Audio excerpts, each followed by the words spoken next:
سوال ہو تو اللہ محرم کا روزہ کیوں رکھا جاتا ہے؟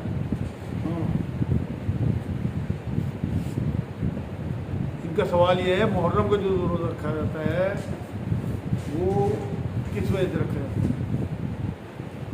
دیکھیے جی 10 عاشورہ کا روزہ رکھا جاتا ہے. 10 عاشورہ محرم کی 10 تاریخ کو کہتے ہیں. جب نبی اکرم صلی اللہ علیہ وسلم مدینہ منورہ پہنچے تو وہاں یہود 10 عاشورہ کا روزہ رکھتے ہیں. جب معلوم کیا نبی اکرم صلی اللہ علیہ وسلم نے کیوں روزہ رکھتے ہیں تو پتہ یہ لگا کہ اس دن بنی اسرائیل کو یعنی یہودیوں کو فرعونیوں سے نجات دی تھی اللہ رب العزت نے. فرعونیوں کو ڈبو دیا تھا اور بنی اسرائیل کو پار کر دیا تھا سمندر. تو اس کی خوشی میں یہ جشن مناتے ہیں, عید کی طرح سے مناتے ہیں اور روزہ رکھتے ہیں. تب نبی اکرم صلی اللہ علیہ وسلم نے یہ بات فرمائی کہ موسیٰ علیہ السلام پہ ہمارا زیادہ حق ہے اور یہودیوں سے مشابہت نہ ہو, تو اس وجہ سے 9 اور 10 محرم کا روزہ رکھنے کا حکم دیا کہ 2 روزے رکھو, اس کے ساتھ ایک ملا یا 10 اور 11 کا یا 9 اور 10 کا. تو یہ سلسلہ وہاں سے شروع ہے. تو جو بھی لوگ مسلمان روزہ رکھیں محرم کا وہ 10 اور 11 کا رکھیں یا 9 اور 10 کا. ابھی آپ نے بیان کیا تھا حضرت نوح علیہ السلام کے وقت میں پہلی بار شرک ہوا, تو ان کی قوم نے شرک کیوں کیا اور کیسے کیا؟ اصل میں ہوا یہ تھا, ان کا سوال یہ ہے کہ نوح علیہ السلام کی قوم نے شرک کیسے شروع کیا. نوح علیہ السلام کے زمانے میں کچھ بہت بزرگ ہستیاں تھیں جو اللہ رب العزت کے برگزیدہ بندے ہوتے ہیں, ولی اللہ کہلاتے ہیں. نوح علیہ السلام کا بھی ظہور نہیں ہوا تھا نبوت کا, تھے تو ان لوگوں نے یہ کیا کہ ان بزرگوں کے پاس جا کے ان سے چیزیں سیکھی اور جب انہیں بہت فائدہ ہوا ان سے تو ان کے بت بنا دیے. جب جانے آنے کی تکلیف کون اٹھائے گا, اپنے اپنے علاقے میں ان بزرگوں کے بت رکھے اور انہیں پوجنے لگے. پھر اللہ رب العزت نے نوح علیہ السلام کو اس علاقے میں جو ہے اس شرک کے خاتمے کے لیے نبی بنا کے بھیجا اور تعلیمات بھیجی جس سے کہ لوگ شرک سے محرم. اسلام میں بہت ساری شہادتیں ہوئی ہیں, حضرت حسین کی شہادت کو بہت زیادہ ہو جاتا ہے. ان کا سوال یہ ہے کہ اسلام میں بہت ساری شہادتیں ہوئیں, حضرت امام حسین رضی اللہ تعالیٰ عنہ کی شہادت کو ہی اتنی زیادہ کیوں یاد کیا جاتا ہے یا اتنا زیادہ جو ہے اسے فضیلت دی جاتی ہے. بھائی ابھی میں نے آپ کو ایک حوالہ دیا تھا قرآن کے درس میں, سورہ بقرہ کی 155 نمبر آیت میں اللہ رب العزت نے بات فرمائی کہ میں تمہیں آزماؤں گا جان کے, مال کے, بھوک کے, پیاس کے, پھلوں کے نقصان سے.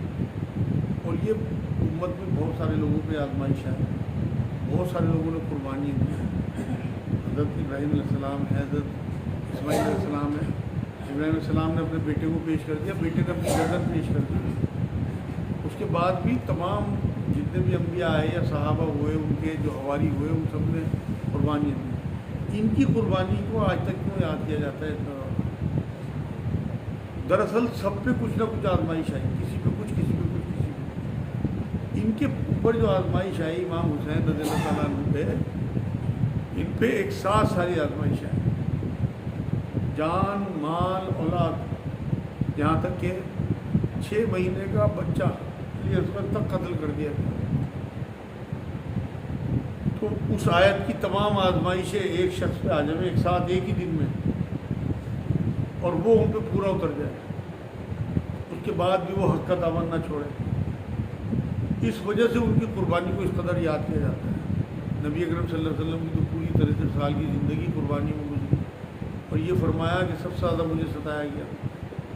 اور جس حضرت فاطمہ رضی اللہ تعالیٰ عنہ کا قول میں آپ لوگوں کو بتا چکا تھا کہ وہ کہتی تھی جسے اپنے دکھ زیادہ لگے وہ میرے بابا کی طرف بھیج دیا. لیکن کیونکہ ان پہ ایک ساتھ اتنی ساری آزمائشیں ایک ہی دن میں, ان کے 72 آدمی قتل کیے گئے, ان کے خاندان کے, ان کی عورتوں کی عزت, ان کی اپنی جان, حالانکہ رسول کے نواسے تھے, اس کے بعد بھی قدر نہیں کی گئی اس بات کی. اور جس طرح سے تڑپا کے پانی بند کر دیا گیا, جس طرح سے نیزے پہ سر گھمایا گیا, وہ ساری آزمائشیں ایک دن کی ہیں. اس وجہ سے یہ جو ہے اتنا زیادہ اب تک جو ہے لوگوں کو ان کی قربانی یاد ہے. اسلام زندہ ہوتا ہے ہر کربلا کے بعد. وہ کربلا کا واقعہ کبھی واقعی جو صاحب دل لوگ ہیں وہ بھول نہیں سکتے کہ نبی اکرم صلی اللہ علیہ وسلم کا لخت جگر جسے نبی نے کہا ہو کہ جنت کا سردار ہے وہ اس طرح تڑپ تڑپ کے مرے, اس طرح شہادت ہو, وہ وجہ ہے اور کوئی وجہ. بچہ ہونے کے کتنے دن بعد عورت نماز پڑھی؟ بچہ ہونے کے بعد 40 دن کا ٹائم ہے بھائی. کہ 40 دن تک بلڈ جاری رہتا ہے, 40 دن تک انتظار کریں. 40 دن کے بعد بھی اگر بلڈ آتا رہتا ہے تو پاک ہو کے کپڑا لگا کے نماز پڑھیں. اور اگر 10 دن میں بلڈ بند ہو جائے تو 10 دن کے بعد نماز. اصل تو گندگی مقصد ہے کہ گندگی بند ہو تو پھر نماز شروع کر دے, لیکن اس کی ایک لمٹ بنا دی 40 دن, تو اس کے بعد پھر وہ نماز. کیا ان دنوں میں وہ باہر آ جا سکتی ہے؟ ہاں بالکل, کوئی منائی نہیں ہے. ان کا سوال یہ ہے کہ جو عورت کی جچگی کے دن ہوتے ہیں 40 دن, کیا ان دنوں میں عورت باہر آ جا سکتی ہے؟ بالکل آ جا سکتی ہے. بس کوشش یہ کرے کہ وضو کر کے نکلے گھر سے, حالانکہ ناپاک ہوتی ہے, اور آیت الکرسی پڑھ کے نکلے, کیونکہ ناپاکی کی حالت میں شیطانوں کا زیادہ زور آ سکتا ہے. تو اس احتیاط کے ساتھ اور بنا ضروری باہر نہ نکلے. عورتوں کو تو تمام عورتوں کو اللہ رب العزت نے گھر کے لیے پردے کے لیے بنایا, انہیں غیر ضروری طور پہ نکلنا نہیں چاہیے. کوئی ضروری کام ہو تو کوئی نہیں. شیعہ حضرات صحابہ کرام کی جو بےغربتی کرتے ہیں, کیا ان سے تعلق رکھنا ٹھیک ہے؟ ان کا سوال یہ ہے کہ ہمارے جو شیعہ حضرات ہیں وہ صحابہ کی بے حرمتی کرتے ہیں, خاص طور سے حضرت ابوبکر, حضرت عمر, حضرت عثمان رضی اللہ تعالیٰ اجمعین. کیا ان سے ہمیں تعلق رکھنا چاہیے؟ بالکل تعلق رکھنا چاہیے. اس کی وجہ یہ ہے کہ جب یہ کربلا کا واقعہ یا جب یہ شیعہ سنی کا شروعات ہوئی ہے اس ٹائم بہت ساری احادیث گھڑی گئی ہیں. دشمنوں نے ایک دوسرے کے خلاف, سنیوں نے بھی گھڑی اور شیعوں نے بھی گھڑی. اب جو حدیثیں انہیں ملی, ان کی کتابوں میں جو روایتیں انہیں ملی, اس میں انہیں ولن کر کے پیش کیا گیا ان صحابہ کو. تو یہ تو جو اپنی کتابوں میں انہوں نے پڑھا یہ تو اس پہ چل رہے ہیں. تو یہ ہو سکتا ہے اللہ کے یہاں معصوم گن لیے جائیں اور وہ لوگ پکڑیں جنہوں نے حدیثیں گھڑی ہیں وہ پکڑے جائیں. کیونکہ نبی نے یہ بات کہی ہے کہ جس نے مجھ سے منسوخ کر کے کوئی بات جھوٹی گئی وہ اپنا ٹھکانہ جہنم بنا. لیکن یہ کیونکہ معصوم اس لیے گنے جا سکتے ہیں, کنفرم نہیں میں کہہ رہا, کہ انہوں نے جو کتابوں میں پڑھا, جیسے آپ نے کتابوں میں اپنی پڑھا اس طرح سے آپ یقین کرتے ہو اپنی احادیث میں, یا قرآن کی جو بھی تشریح کی لوگوں نے آپ کے علماء دین نے, اسی طرح ان کے علماء نے جو بھی چیز انہیں بتائی یہ اس پہ یقین کرتے ہیں. آپ ان سے کہو کہ آپ محبت کے ساتھ, دیکھو تمام مسلمان جو ہیں وہ بھائی بھائی ہیں, کلمہ کی شریک ہیں. اب ان کے عقیدے کا حساب جو ہے وہ اللہ اپنے آپ لے گا, ہمارے عقیدے کا اپنے آپ.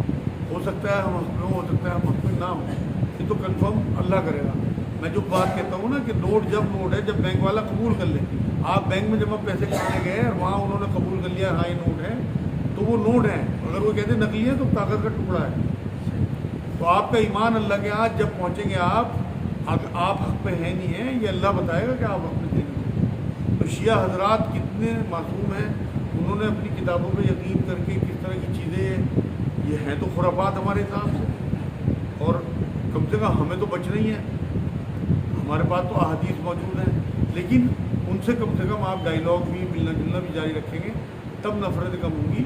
ورنہ آپ یقین کریں دشمنوں کے لیے سب میم ہے, چاہے وہ شیعہ ہوں یا سنی. طالبان کے متعلق کچھ پوچھ سکتے ہیں؟ طالبان کے متعلق کچھ پوچھ سکتے ہیں؟ طالبان نہیں پوچھ تو سکتے ہیں. اصل میں یہاں مسئلہ یہ ہے کہ ہمارے ملک میں طالبان کو جو ہے وہ آتنکوادی سنگھن مانا جاتا ہے, تو اس لیے احتیاط کرنی چاہیے. اگر جلدی ہو صرف فرض نماز ہی پڑھ سکتے ہیں, کوئی گناہ تو نہیں. ان کا سوال یہ ہے کہ اگر جلدی میں ہیں تو صرف فرض نماز پڑھ لیں, کوئی گناہ تو نہیں. بالکل کوئی گناہ نہیں ہے بس آپ فرض نمازیں پڑھ کے اپنا کام کر لیں. نبی اکرم صلی اللہ علیہ وسلم کی سنت پڑھنا بہت بڑی بات ہے. لیکن اگر آپ نے نماز چھوڑ دی جلد بازی میں تو آپ گناہ گار ہیں. آپ سے سارا حساب کتاب ہی فرضوں کا ہوگا. سنتوں کی پوچھ گچھ آپ سے نہیں ہوگی. سنتوں کی پوچھ گچھ آپ کے مرتبے بلند کرائے گی. جو آپ سنتیں پڑھتے ہیں, نفل پڑھتے ہیں, حساب آپ سے فرض نمازوں کا ہوگا. قرآن شریف میں یاسین شریف کو دل مانا جاتا ہے, لیکن بازار میں ایک یاسین شریف دکھ رہی ہے, یاسین خاص یاسین شریف. تو میرے بچے نے چلیے وہ لا کے دکھاؤ, میں پڑھوں گی کتنے کا, جو کہ 3 مرتبہ پڑھنا اور ساری حاجتیں پوری ہو جائیں گی. جبکہ یاسین شریف کا 80 حاجتیں پوری ہوتی ہیں پڑھنا. تو وہ یاسین شریف دیکھی, تو یاسین شریف پڑھنے شروع کری. جہاں مبین آیا تو انہوں نے اس میں 3 بار سورہ اخلاص لکھی. اس کے بعد میں پھر یاسین شریف پڑھی. جب مبین آیا تو اس کے بعد سورہ کوثر 3 مرتبہ لکھی. پھر یاسین شریف پڑھی.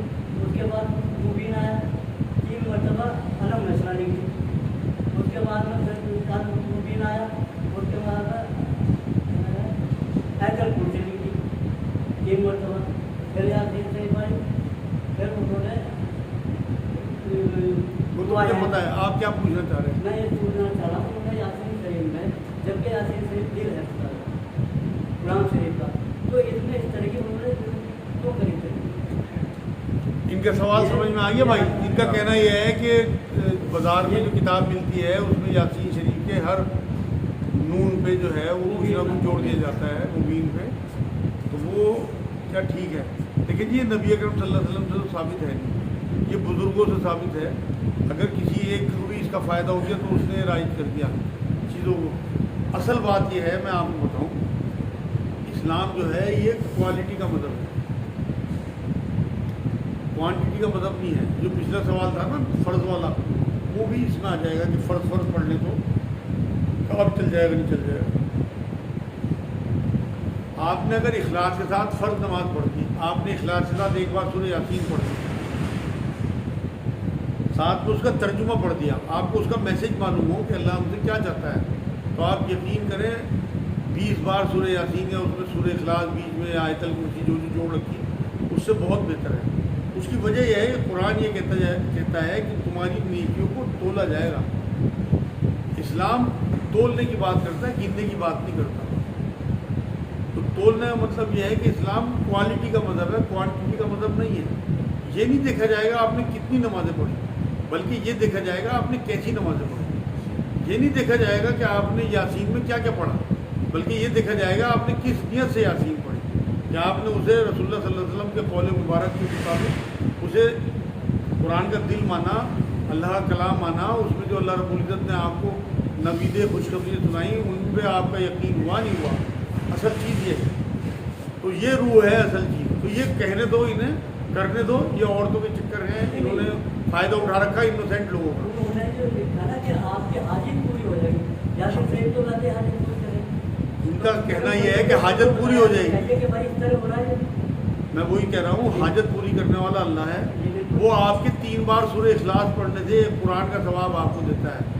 تو آپ جتنا کم پڑھو گے, جتنا اچھا پڑھو گے, میرے نزدیک وہ زیادہ بہتر ہے بنسبت اس کے کہ آپ بے دھیانی یا غفلت کا بہت زیادہ پڑھو.